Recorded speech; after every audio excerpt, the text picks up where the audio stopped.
దేవేంద్రుడిని సైతం ఓడించిన గొప్ప యోధుడు కుంభకర్ణుడు. నరకాధిపతి యమధర్మరాజును కూడా యుద్ధంలో ఓడించిన గొప్ప వీరుడు కుంభకర్ణుడు. సీతను రాముడికి అప్పగించమని రావణాసురుడికి చెప్పిన మంచి మనసున్నవాడు కుంభకర్ణుడు. అతి భారీ శరీరంతో ఒక పెద్ద కొండలా ఉండే కుంభకర్ణుడి పేరు వింటేనే దేవతలు సైతం భయపడి పారిపోయేవారు. అలాంటిది వానర వీరుల గురించి చెప్పాల్సిన పనిలేదు. సుగ్రీవుడు, అంగదుడు, నీలుడు, వృషభుడు, శరభుడు వంటి మహావీరులను సైతం యుద్ధంలో ఓడించిన యోధాను యోధుడు కుంభకర్ణుడు. చివరకు ఆంజనేయుడు, లక్ష్మణుడు కూడా యుద్ధంలో కుంభకర్ణుడిని ఎదురించలేకపోయారంటే అతను ఎంత గొప్ప వీరాధి వీరుడో మనం అర్థం చేసుకోవాలి. ఈ కుంభకర్ణుడు విశ్వరసు అతని భార్య కైకసికి జన్మించినవాడు. ఒకసారి కైకసి సంధ్యా సమయంలో విశ్వరసు వద్దకు సంతానం కోసం వెళుతుంది. అప్పుడు విశ్వరసు సంధ్యా సమయం అసుర లక్షణాలకు ప్రతీక కాబట్టి ఈ సమయంలో మనం కలుసుకుంటే ఉత్తమమైన సంతానం కలగదని వారించినా వినకుండా సంభోగిస్తుంది. ఈ విధంగా పుట్టినవారే రావణాసురుడు, కుంభకర్ణుడు. తర్వాత విశ్వరసుకి విభీషణుడు, ఖర, శూర్పణఖలు జన్మిస్తారు. కుంభకర్ణుడు పుట్టుకతోనే భారీ శరీరంతో జన్మించాడు. ఇతనికి బాగా ఆకలి ఎక్కువ. పుట్టగానే కంటికి కనిపించిన పండ్లు, ఫలాలను ఆరగించాడు. అవి సరిపోక అనేక జంతువులను, పక్షులను పీక్కు తిన్నాడు. కుంభకర్ణుడు, అతని తోబుట్టువులు అందరూ బాల్యంలో గంధమాదన పర్వతం మీద వారి తండ్రి ఆశ్రమంలో పెరిగారు.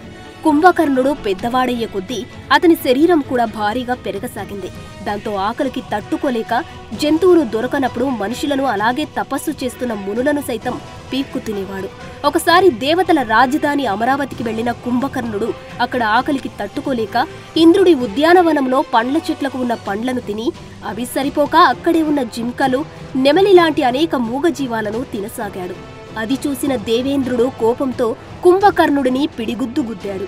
కుంభకర్ణుడికి విపరీతమైన కోపం వచ్చి దేవేంద్రుడి ఛాతిపై కాలితో ఒక్క తన్ను తన్ని అతని వాహనమైన ఐరావతం యొక్క ఒక దంతాన్ని పెకిలించి వేశాడు. చివరకు దేవేంద్రుడు తన వజ్రాయుధాన్ని ప్రయోగించాడు. దాన్ని కుంభకర్ణుడు పట్టుకొని తన 2 చేతులతో విరిచేస్తాడు. భయపడి ఇంద్రుడు, అమ్మో వీడు మామూలోడు కాదు, వీడికి ఏమి దివ్యశక్తులు లేకపోతేనే మహాబలుడిగా ఉన్నాడు, ఏ దేవుడైనా వీడికి వరాలిస్తే దేవుళ్లను సైతం గడగడలాడిస్తాడు, అప్పుడు వీడిని ఆపటం కష్టమని అనుకొని అక్కడి నుండి పారిపోతాడు. తర్వాత ఒకసారి గంధమాదన పర్వతం మీదకు పుష్పక విమానాన్ని ఎక్కివచ్చిన యక్షుల రాజు కుబేరుడి వైభవాన్ని చూసిన రావణుడు, కుంభకర్ణుడు, విభీషణుడు అసూయ చెంది తపస్సు చేసేందుకు బయలుదేరారు. వారు అడవిలో 1000 సంవత్సరాలు తపస్సు చేశారు. అయినా బ్రహ్మదేవుడు ప్రత్యక్షం కాలేదు. వారు ఆహారం మానేసి తమ తపస్సును కొనసాగించారు. ఆ సమయంలో ఖర, శూర్పణఖలు తమ సోదరులకు సేవ చేస్తూ అక్కడే ఉండిపోయారు. 2000 సంవత్సరాలు తపస్సు చేసినా కూడా బ్రహ్మ ప్రత్యక్షం కాలేదు. అప్పుడు రావణుడు తన 10 తలలను ఖండించి బ్రహ్మకు అర్పించాడు. అప్పుడు బ్రహ్మ ప్రత్యక్షమయ్యాడు. బ్రహ్మ రావణుడికి తన 10 తలలను తిరిగి ఇచ్చి అతన్ని బ్రతికిస్తాడు. తర్వాత ఏమి వరం కావాలో కోరుకోమనగా అప్పుడు రావణుడు, నాకు మానవుడి చేతిలో తప్ప దేవ, దానవ, యక్ష, గంధర్వ, కిన్నెర, కింపురుష, వానర మొదలైన ఎవ్వరూ నన్ను చంపలేని వరాన్ని ఇవ్వమని కోరుతాడు. అందుకు బ్రహ్మ తదాస్తు అని అదృశ్యమవుతాడు. అయితే రావణుడికి ప్రత్యక్షమైన బ్రహ్మదేవుడు కుంభకర్ణుడికి, విభీషణుడికి ప్రత్యక్షం కాకపోవడంతో వారు తపస్సును అలాగే కొనసాగిస్తారు. 10,000 సంవత్సరాలు తపస్సు చేసిన తర్వాత కుంభకర్ణుడికి బ్రహ్మ ప్రత్యక్షమై ఏమి వరం కావాలో కోరుకోమంటాడు. అయితే కుంభకర్ణుడికి బ్రహ్మ వరాలు ఇవ్వబోతున్నాడని తన దివ్య దృష్టితో తెలుసుకున్న ఇంద్రుడు భయపడ్డాడు. భగవంతుని నుండి దివ్య శక్తులను పొందితే ఇక కుంభకర్ణుడిని జయించలేమని అతనికి తెలుసు. అందుకే జ్ఞాన ప్రదాత మాత్రమే కాకుండా వాక్కును ప్రసాదించే సరస్వతీదేవిని ప్రార్థించాడు. తల్లి సరస్వతీదేవి కుంభకర్ణుడు వరం కోరే సమయంలో అతని నాలుక మడతపడి పదాలు తప్పుగా దొర్లేలా చేయమంటాడు. అందుకు సరస్వతీదేవి సరేనంటుంది. ఇక్కడ కుంభకర్ణుడు ఇంద్రాసనాన్ని అంటే ఇంద్రుని సింహాసనం కావాలని బ్రహ్మను కోరుకోవాలనుకున్నాడు. కాని సరస్వతీదేవి మహిమ వల్ల అతని నాలుక నుండి నిద్రాసనం అంటే నిద్రస్థితి కావాలని, అలాగే ఇంకొక వరంగా నిర్దేవత్వం అంటే దేవతలందరినీ లేకుండా చేయాలని అడగడానికి బదులుగా నిద్రావత్వం అంటే నిరంతరం నిద్ర కావాలని అడిగాడు. అందుకు బ్రహ్మ తదాస్తు అన్నాడు.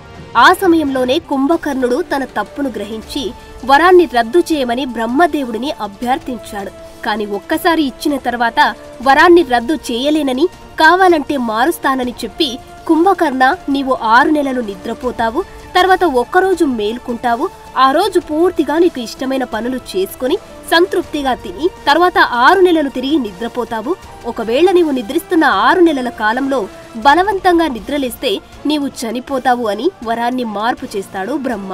తర్వాత విభీషణుడికి ప్రత్యక్షమైన బ్రహ్మ ఏమి కావాలనగా విపత్కర పరిస్థితులలో ఉన్నా కూడా ఎప్పుడు నేను ధర్మాన్ని తప్పకుండా ఉండేలా వరం ఇవ్వమంటాడు. అతని ధర్మనిరతికి సంతోషించిన బ్రహ్మ నీవు ఎప్పుడు ధర్మపక్షాన్ని అనుసరిస్తావు, అలాగే ఎటువంటి ముందస్తు శిక్షణ లేకుండా కూడా బ్రహ్మాస్త్రాన్ని ప్రయోగించగలవు అని చెప్పి అదృశ్యమవుతాడు. వర గర్వంతో రావణుడు లోకాలన్నిటినీ గడగడలాడించి దేవతలకు దానవులకు మధ్య జరిగిన దేవదానవ యుద్ధంలో కుంభకర్ణుడితో కలిసి పోరాడతాడు. ఆ యుద్ధంలో కుంభకర్ణుడు నరకాధిపతి యమధర్మరాజుని ఓడిస్తాడు. నరకాన్ని వదిలి యముడు పారిపోతాడు. అలాగే కుబేరుడిని ఓడించి అతని రాజ్యమైన లంకా నగరాన్ని పుష్పక విమానాన్ని చేజిక్కించుకుంటాడు. తర్వాత వారు లంకను రాజధానిగా చేసుకుని పాలన సాగిస్తారు.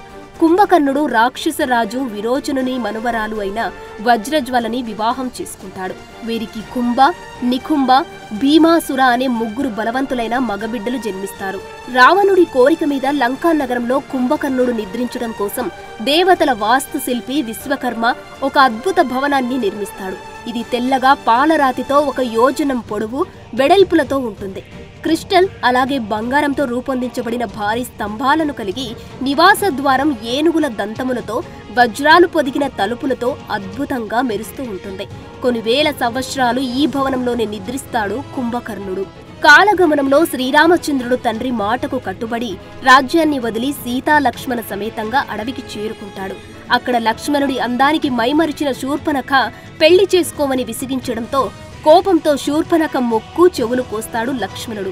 చెల్లికి జరిగిన అవమానానికి కోపంతో ఊగిపోయిన రావణాసురుడు సీతాదేవిని అపహరించి లంకా నగరానికి ఎత్తుకు వస్తాడు. సీతాదేవిని వెతకడానికి సుగ్రీవుడు ఆంజనేయుడిని పంపగా హనుమంతుడు లంకను చేరి అశోకవాటికలో సీతమ్మను చూసి రామునికి చెప్పగా సముద్రంపై నీలుని సారాధ్యంలో వారధి నిర్మించిన రాముడు లంకను చేరి సీతను అప్పగించమని అంగదుడితో రావణుడి వద్దకు రాయబారం పంపుతాడు. అప్పుడు రావణుడి సోదరుడైన విభీషణుడు యుద్ధం వద్దు సీతను రాముడికి అప్పగించి శరణు కోరమని రావణుడికి చెప్పగా విభీషణుడిని తిట్టి లంకానగరం నుండి వెలివేస్తాడు రావణుడు. విభీషణుడు రాముని శరణు వేడి సుగ్రీవుని సైన్యంలో చేరుతాడు. రామరావణ యుద్ధం అనివార్యమవుతుంది. కొన్ని రోజుల పాటు భయంకరంగా జరిగిన రామ-రావణ యుద్ధంలో రాముడి పక్షంలో కొన్ని వేల మంది వానరులు మరణించగా రావణ పక్షంలో కొన్ని లక్షల మంది రాక్షసులు మరణిస్తారు. ఎంతో శక్తివంతులైన రాక్షసులు ధూమ్రాక్షకుడు, వజ్రదంష్టుడు, అకంపన్నుడు అలాగే రావణుడి సేనాధిపతి ప్రహస్తుడు కూడా ఆ యుద్ధంలో దారుణంగా మరణిస్తారు. ఇక లాభం లేదనుకుని రావణుడు స్వయంగా మహావీరులైన రాక్షస గణాలను వెంటబెట్టుకుని దివ్య రథంపై యుద్ధానికి వెళతాడు. రాముడికి రావణుడికి భీకర సంగ్రమం జరుగుతుంది. ఇద్దరూ ఒకరిపై ఒకరు అనేక దివ్యాస్త్రాలను సంధించుకుంటారు. చివరకు ఆ రోజు జరిగిన యుద్ధంలో రావణుడి రథం, గుర్రాలు, ఛత్రం, ధ్వజం ధ్వంసమయ్యాయి. కిరీటము నేలపై పడుతుంది. ధనస్సు చేజారిపోతుంది. ఈ రోజుకు విశ్రాంతి తీసుకుని రేపు యుద్ధానికి రమ్మని రాముడు రావణునికి చెప్పగా అవమాన భారంతో రావణుడు లంకలోకి వెళ్లిపోతాడు. ఇక లాభం లేదని కుంభకర్ణుణ్ణి నిద్రలేపమని తన అనుచరులను ఆజ్ఞాపిస్తాడు. అయితే బలవంతంగా నిద్రలేపితే కుంభకర్ణుడికి ఆయు క్షీణమని రావణుడి భార్య మండోదరి చెప్పినా వినిపించుకోడు రావణుడు. రాక్షస వీరులంతా ఎన్నో రకాల ఆహార పదార్థాలు, మద్యాలు తీసుకుని కుంభకర్ణుడి మందిరానికి వెళ్లారు. అతని ఊపిరి తాకిడికి వారు మందిరంలో ప్రవేశించడమే కష్టమైంది. కుంభకర్ణుడి ఉచ్ఛ్వాస నిశ్వాసలు చేస్తుంటే నిద్ర లేపడానికి వచ్చిన సైనికులు కుంభకర్ణుడి నాసిక రంధ్రాలలో లోపలికి వెళ్లి బయటకు వస్తారు. వాడి ముందు ఆహారాన్ని, మద్యాన్ని ఉంచి పెద్ద పెట్టున భేరీలు మ్రోగించారు. గదలు, ముసలాలతో పొడిచారు. ఇక లాభం లేదని గుర్రాలు, గాడిదలు, ఒంటెలు 1000 మదగజాలతో తొక్కించారు. అయినా ప్రయోజనం లేదు. జుట్టుపట్టి లాగారు, చెవులు పొడిచారు, కరిచారు, నీళ్లు పోశారు. కుంభకర్ణుడి చెవులల్లోకి చల్లటి నీరు పోశారు. అప్పటికి వాడిలో కాస్త కదలిక కలిగితే అదే అవకాశంగా రాక్షస సైన్యం అంతా కలిసి ఒక్కసారిగా అరిస్తే అప్పుడు కుంభకర్ణుడు నిద్ర నుండి లేచి తన 2 చేతులు విరుచుకొని పాతాళ గుహ లాంటి నోరు తెరిచి ఆవరిస్తాడు. వాడి దృష్టి వెంటనే అక్కడ ఉన్న మాంసపు రాసులు, అన్నము రాసులు, రక్తం కడవలు, మద్యం బాండాల మీద పడుతుంది. వాటిని తిని త్రాగి తేంచిన తర్వాత రావణుని ఆజ్ఞను విన్నవించారు రాక్షస వీరులు. కుంభకర్ణుడు స్నానం చేసి మరింత మద్యం త్రాగి రావణుడి అంతఃపురానికి బయలుదేరాడు. అతను నగరంలో నడుస్తుంటేనే భూకంపం వచ్చినట్టు లంకానగర భవనాలు ఊగిపోసాగాయి. జరుగుతున్న యుద్ధాన్ని, తనకు జరిగిన అవమానాన్ని కుంభకర్ణుడికి చెబుతాడు రావణుడు. అయితే సీతను ఎత్తుకు వచ్చి నీవు తప్పు చేశావని, పరాయి స్త్రీ తల్లిలాంటిదని, ఇప్పటికైనా సీతను రాముడికి అప్పగించమని రావణుడికి సలహా ఇస్తాడు కుంభకర్ణుడు. అందుకు రావణుడు కోపగించుకొని, విభీషణుడిలాగా నీవు కూడా రాజ్యాన్ని వదిలి వెళతానంటే వెళ్ళు, అంతేకాని నాకు ఉచిత సలహాలు ఇవ్వకు అని అంటాడు రావణుడు. తన మేలు కోరి ఇచ్చే సలహాలు రావణుడి చెవికి ఎక్కవని గ్రహించిన కుంభకర్ణుడు ఈ పరిస్థితులలో రావణుడిని ఒంటరి చేసి వెళ్లడం కరెక్టు కాదని, చావో బ్రతకో అన్న రావణుడికి అండగా ఉండి పోరాడాలని నిశ్చయించుకొని తాను రామలక్ష్మణులను సకల వానరసేనను భక్షించి పరిస్థితిని చక్కదిద్దుతానని రావణుడికి మాట ఇచ్చి అగ్నిలా వెలుగుపోతూ కాలపాశ సదృశ్యమైన తన ఈటెను పట్టుకుని కోటగోడను ఒక అంగలో దాటి కుంభకర్ణుడు యుద్ధానికి వస్తాడు. 600 ధనువుల ఎత్తు, 100 అడుగుల కైవారంతో ఉన్న ఆ మహాకాయుడిని చూడగానే వానరసేనలు పారిపోసాగాయి. దూరంగా ఉన్న విభీషణుడు తన తమ్ముడు కుంభకర్ణుని గురించి రాముడితో ఇలా అంటాడు. రామా, కుంభకర్ణుడు అనేక మంది దేవతలను, యమధర్మరాజుని, ఇంద్రుడిని కూడా జయించాడు. ఇంత భారీ ఆకారం గలవారు రాక్షసులలో మరొకరు లేరు. వాడు శూలం పుచ్చుకొస్తే మృత్యుదేవత స్వయంగా ముందు నిలిచినట్లే. తక్కిన రాక్షసులంతా వరాల వలన గొప్పవాళ్లయ్యారు. కాని వీడు పుట్టుకతోనే మహాబలవంతుడు, ధైర్యశాలి, వీడితో జాగ్రత్త అని సలహా ఇస్తాడు. కుంభకర్ణుడు వచ్చి రావడంతోనే దొరికిన వాడిని దొరికినట్టు వానరులను పట్టుకుని కరకరా నమిలి మృంగసాగాడు. ఎండు అడవిని అగ్ని కాల్చినట్లుగా వానరసేనను నాశనం చేయసాగాడు. తన కాళ్లతో తొక్కుతూ అనేక మంది వానర వీరులను చంపేశాడు. వారిని తన బలమైన చేతులతో పట్టుకుని కొండలపైకి, సముద్రం మీదకి విసిరేశాడు. కుంభకర్ణుడి దెబ్బలు తట్టుకోలేక వానర వీరులు హాహాకారాలు చేస్తూ యుద్ధ భూమి నుండి పారిపోసాగారు. అంగదుడు, వృషభుడు, శరభుడు, మైందుడు, నీలుడు వంటి వారు విసిరిన కొండరాళ్లు కుంభకర్ణుడి ఒంటికి తగిలి పొడి అయిపోయాయి. వానర వీరులంతా మూకుమ్మడిగా పైబడినా కుంభకర్ణుడికి ఈగలు ముసిరినట్లే అనిపించింది. అంగదుడు, నీలుడు, వృషభుడు, శరభుడు లాంటి మహావీరులను కుంభకర్ణుడు దారుణంగా కొట్టాడు. కుంభకర్ణుడి దెబ్బలు తట్టుకోలేక వారంతా స్పృహ తప్పారు. తర్వాత హనుమంతుడు కుంభకర్ణుడితో యుద్ధం చేస్తాడు. ఇద్దరు మహాయోధులు, ఇద్దరి మధ్య యుద్ధం భయంకరంగా జరుగుతుంది. ఒకరిపై ఒకరు పిడిగుద్దులు గుద్దుకుంటారు. హనుమంతుడు, కుంభకర్ణుడు ఇద్దరు 2 పర్వతాలు ఢీకొన్నట్లుగా పోరాడతారు. యుద్ధ భూమిలో వానర వీరులంతా తమ యుద్ధాన్ని ఆపి వీరినే చూడసాగారు. ఒకరికి ఒకరు తగ్గకుండా యుద్ధం చేస్తారు. వీరిద్దరి అడుగుల శబ్దానికి యుద్ధభూమి అంతా భూకంపం వచ్చినట్లు కంపించసాగింది. చివరకు ఆంజనేయుడు తన గదతో కుంభకర్ణుడి గుండెల మీద కొట్టగా రక్తం కక్కుతాడు కుంభకర్ణుడు. ఆ తరువాత కోపంతో కుంభకర్ణుడు తన శూలంతో ఆంజనేయుడిని పొడవగా ఆ బాధతో విలవిలలాడిపోతాడు. అప్పుడు లక్ష్మణుడు యుద్ధానికి వచ్చి తీవ్రమైన 7 బాణాలను కుంభకర్ణుడిపై ప్రయోగిస్తాడు. ఆ బాణాలు తనకు గుచ్చుకున్నట్లుగా కూడా అనిపించలేదు కుంభకర్ణుడికి. తన ఈటెను లక్ష్మణుడి మీదకు విసరగా దాని బారి నుండి లక్ష్మణుడు తప్పించుకుంటాడు. అప్పుడు రాముడు కుంభకర్ణుడిపై బాణాల వర్షాన్ని కురిపిస్తాడు. వాటి నుండి తప్పించుకున్న కుంభకర్ణుడు కోపంతో యుద్ధభూమి అంతా కలియ తిరుగుతూ తన చేతులతోనూ కాళ్లతోనూ అందర్నీ దారుణంగా కుట్టసాగాడు. వాడిని నిలవరించడానికి ఎందరో వానరులు వాడి మీదకు ఎక్కినా వాడు వాళ్లను విదిలించేశాడు. చివరకు వాలిని చంపిన రౌద్రాస్త్రం అనే అస్త్రాన్ని కుంభకర్ణుడిపై ప్రయోగిస్తాడు రాముడు. అది కూడా కుంభకర్ణుడిని ఏమీ చేయలేకపోతుంది. అప్పుడు సుగ్రీవుడు కుంభకర్ణుడిపై యుద్ధానికి వస్తాడు. ఇద్దరూ భయంకరంగా ద్వంద్వ యుద్ధం చేస్తారు. చివరకు సుగ్రీవుడు కుంభకర్ణుడి దెబ్బలు తట్టుకోలేక స్పృహ కోల్పోతాడు. అప్పుడు కుంభకర్ణుడు సుగ్రీవుడి మెడను పట్టుకుని లంక వైపు బయలుదేరుతాడు. దారిలో స్పృహ వచ్చిన సుగ్రీవుడు కుంభకర్ణుడి చెవులు గిల్లి, ముక్కు కొరికి నేర్పుగా తప్పించుకొని ఎగిరి మళ్లీ వానరసేన వైపు పరిగెత్తుకొస్తాడు. దాంతో చిర్రెత్తుకొచ్చిన కుంభకర్ణుడు మళ్లీ తిరిగి యుద్ధభూమికి వచ్చి ఎడాపెడా వానర సైన్యాన్ని తినిపారవేయసాగాడు. ఆ రోజు మొత్తం దాదాపు 15,000 మంది వానరులను కుంభకర్ణుడు దారుణంగా చంపేశాడు. రాముడి పక్షానికి చాలా పెద్ద నష్టం కలిగించాడు. ఇక ఉపేక్షించి లాభం లేదనుకున్న శ్రీరాముడు దివ్యాస్త్రమైన వాయవ్యాస్త్రంతో కుంభకర్ణుడి ఒక చేతిని, ఐంద్రాస్త్రంతో మరొక చేతిని తెగ్గొట్టాడు. మరో 2 మహిమాన్వితమైన శక్తివంతమైన బాణాలతో కుంభకర్ణుడి కాళ్లను నరికేశాడు. అయినా రాహువులాగా కుంభకర్ణుడు ముందుకు పాక్కుంటూ వస్తున్నాడు. అప్పుడు రాముడు ఐంద్రాస్త్రంతో వాడిని సంహరిస్తాడు. కుంభకర్ణుడు భయంకరంగా ఆర్తనాదం చేస్తూ నేలకూలిపోతాడు.